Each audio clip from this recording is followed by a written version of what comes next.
The Dallas skyline is lit up in blue to honor 5 police officers killed 5 years ago tonight.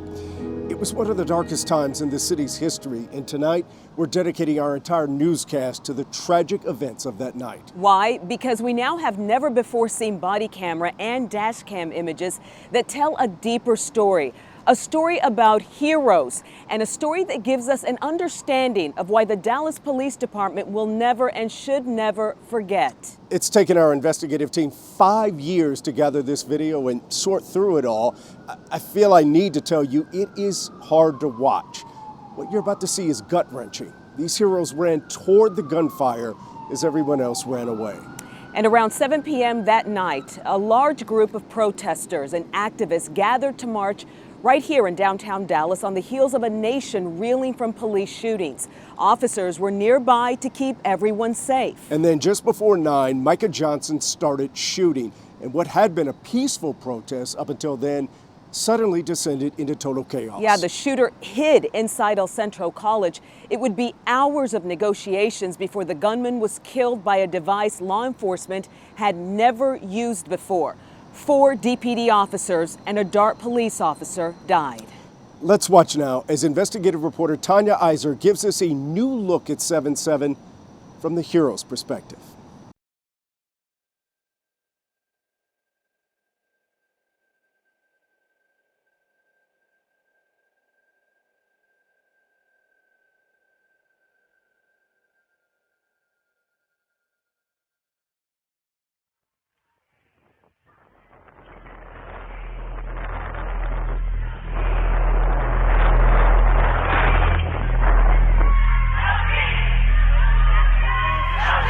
No justice! No peace!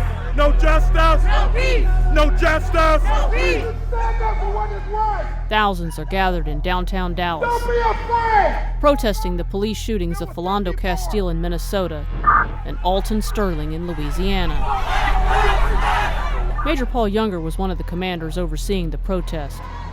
You can see him here taking a photo with a protester. There was no indication of anything going any different than any other protest that I've been involved in my 31-year career. As the protest wound through downtown streets, police provided traffic control. I will say everybody that passed us, that walked through us, was friendly, said hello. It's almost 9 p.m. We were so close to this peaceful rally ending. Officers Pat Zamaripa, Michael Kroll, and Senior Corporal Lorne Aarons are posted at the corner of Lamar and Main Streets. In the next few minutes, the 3 will become the first casualties of a deadly ambush. Through Officer Kroll's body cam, you can see protesters pass by. Then he looks down the street at an SUV parked near El Centro College, blinkers flashing. You see cars parked all the time with their hazards on. You see cars parked on the side of the road and you don't think twice about it. The SUV belongs to Micah Johnson, a heavily armed 25-year-old Army veteran. He knew he had a plan, he had a will to die. He didn't advertise it before he started shooting. He just started shooting. So he had the element of surprise.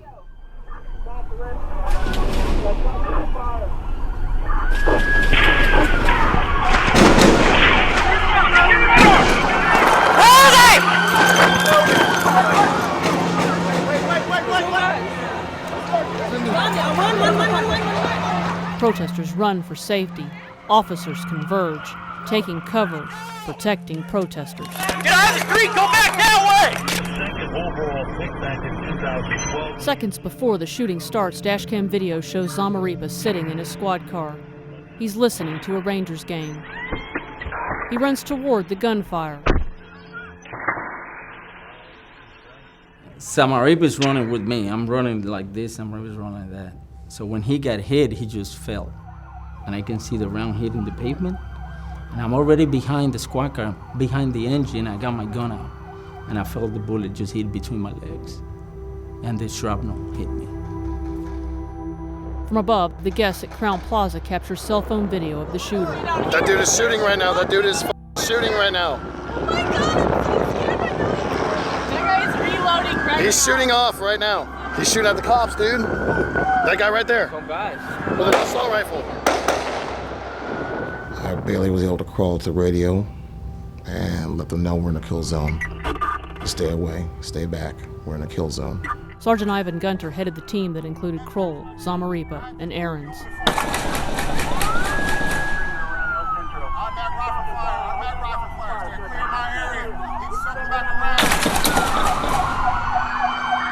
A WFAA photojournalist captured Gunter and other officers rushing to help Zamaripa, getting him into a squad car.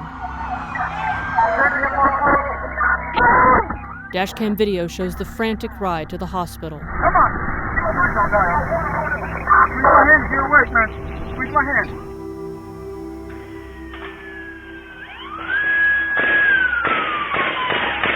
Major Paul Younger rushes toward the barrage of gunfire. I saw Micah disappear behind a column, and I remember thinking if I see him again, kill him. Shoot that mother. This calm came over me, and I remember thinking front sight and squeeze. I shot at him a couple times and then ran in the intersection to provide first aid. Younger saw Kroll and Ahrens and officers trying to help them. And I told him, nobody's coming. There's no ambulance that's coming in here until this scene's secure. Unload these cars. We'll put the wounded in the cars we can self-transport to Baylor Hospital.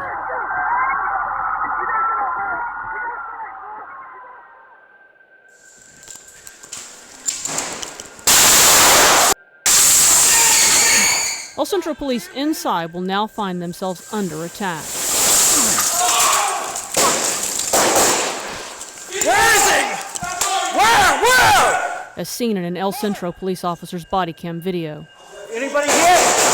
Get down, get back! The gunman shooting at the doors. I think they're coming from the Suburban! I can't see, but there seems to be a car right around the corner. Dart police officer Brent Thompson is just outside. A bystander's cell phone video shows him take cover, firing at the gunman. The gunman sneaks up, shooting him. Damn it, that's my... I got him!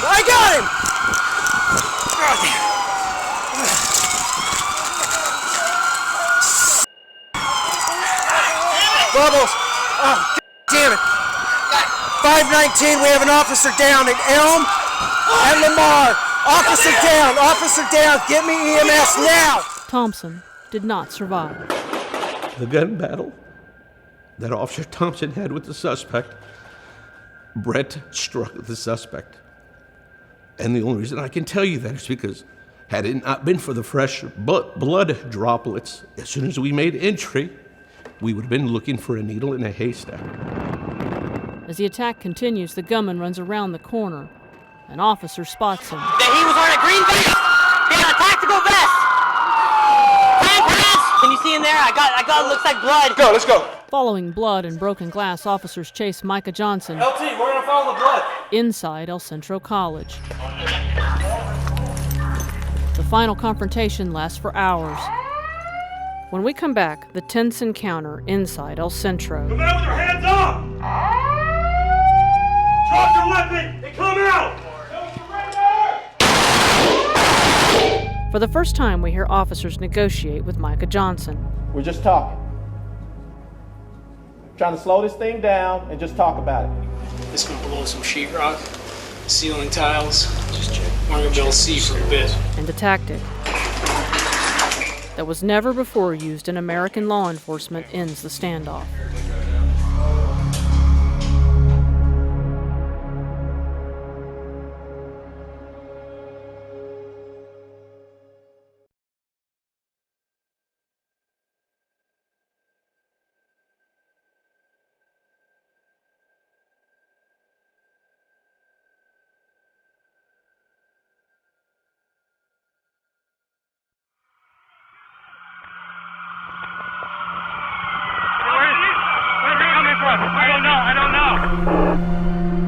It's after 9 p.m. now on July 7th, 2016.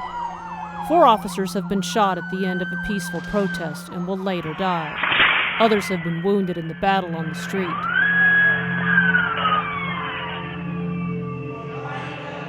I got you, brother. Hold on. I got you. Inside El Centro College, officers pursue the gunman, Micah Johnson. Hey, we don't know what level he's up. He could be dead. down, pick me up. Got it? Police begin a methodical search, tracking the shooter's movements to a stairwell. LT, we're gonna follow the blood. You got no choice. That's Patrol Lieutenant Rick Rivas. Is that door open, guys? I just remember climbing the stairwell, and I didn't know whether this was going to be, my last minute on this earth, because I knew that he was heavily armed. He could have popped up from any cranny, nook, corner, jumped out, and started firing at us. We got a loading hammer right here, too, so. That's where my religious beliefs started to kick in, and I said, if I don't make it out of here, I just wanted to clear my head and my heart with the Lord, and just make right with him. Let him know that I was ready, if needed. The gunman is injured. He's left them a trail. Blood on the floor, the railings, on a second-floor landing.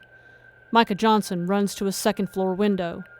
He sees Sergeant Michael Smith below. Michael was in front of the 7-Eleven on Elm Street. I think when the suspect ran up to the second level and found his little hole that he was going to hide in, he just looked out the window and saw another DPD uniform out there, and with his assault rifle took the opportunity and shot and killed Michael. Michael never even saw it coming.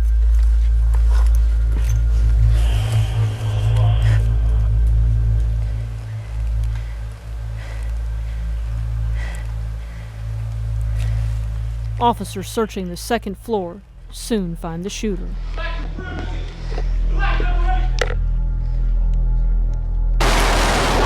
it. That's fire, second floor, outside.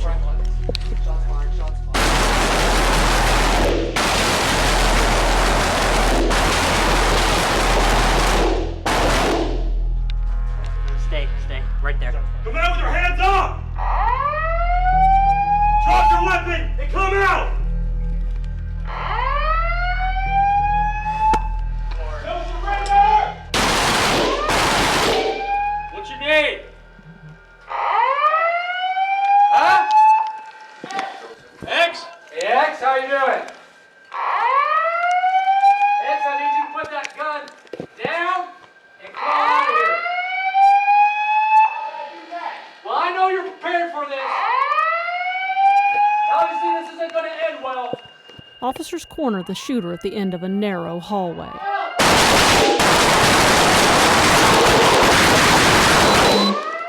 I got fragments coming through.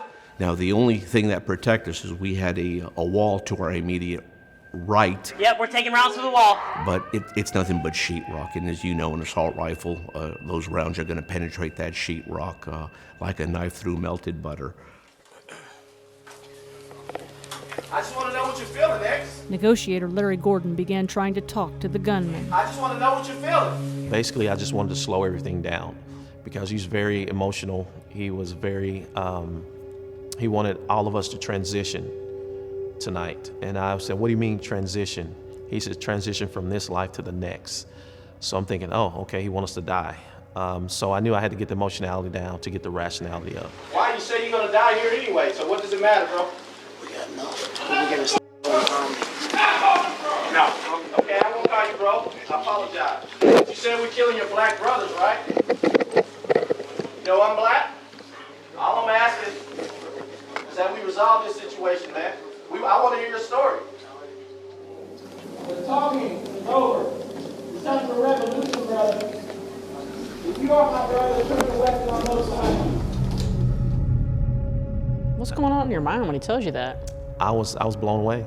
I was blown away by that because we all looked at each other. We just looked at each other like, who is this guy? Who is he?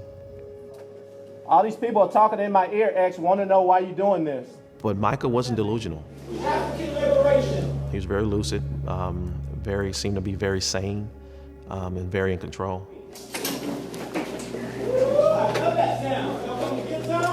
I told you, X, I got control over here. I'm trying to make you understand. I got control. X, I'm not bullshitting you, man. I hadn't bullshitted you in 45 minutes. And he told me he wasn't leaving. He was going to die there. Micah told them he'd planted bombs. He taunted officers to come down the hall. Waiting him out was not an option because we were in danger. Because we were in danger of him charging us and shooting us. Exactly what he did to Brent Thompson. There was never any progress made towards a resolution, not of him giving up. It was always, I'm gonna come out, I'm gonna kill more. That's my ultimate goal, is to kill more police. Now you know what they're doing, right? They're cutting charges over there, so if you hear a big blast, that's probably good blowing him up. You know, after a while, it was the robot with the device was the only thing viable that we could come up with. As the hours passed, police came up with a plan: strap explosives to a police robot and send it down the hall. A tactic never before done in American policing. It's gonna blow some sheetrock, ceiling tiles. We're gonna be able to see for a bit. SWAT team member Jeremy Borchard is tasked with carrying out the plan. Body cam video shows the robot coming up the stairs. Borchard used about a pound of C4 explosives. He then used a remote to drive it down the hall.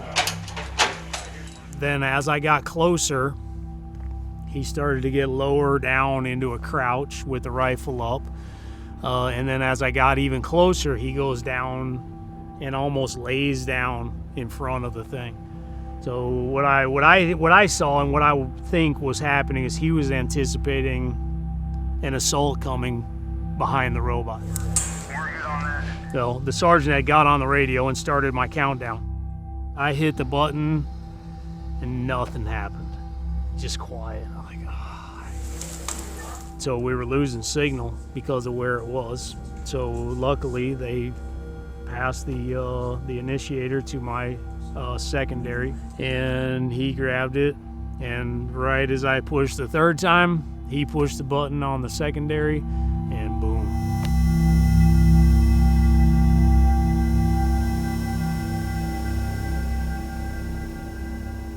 It's now about 1:30 a.m. This is the aftermath. A rifle and 2 handguns lay near the body, and more ammunition nearby, and a bag filled with supplies. Did you go look at him? Yes, I did. I had to. Tell me about that. I had to see who this person was that I've been talking to for 4 hours. That had me so afraid for 4 hours. Once I looked at him, I was thinking that this is just a guy. This is not a monster. This is just a man. It's just a guy. You know, since it's been 5 years since the memorial of July 7th, or the anniversary, and the rest of the world has moved on, but our department will never heal from it. It's something you live through, you can't forget.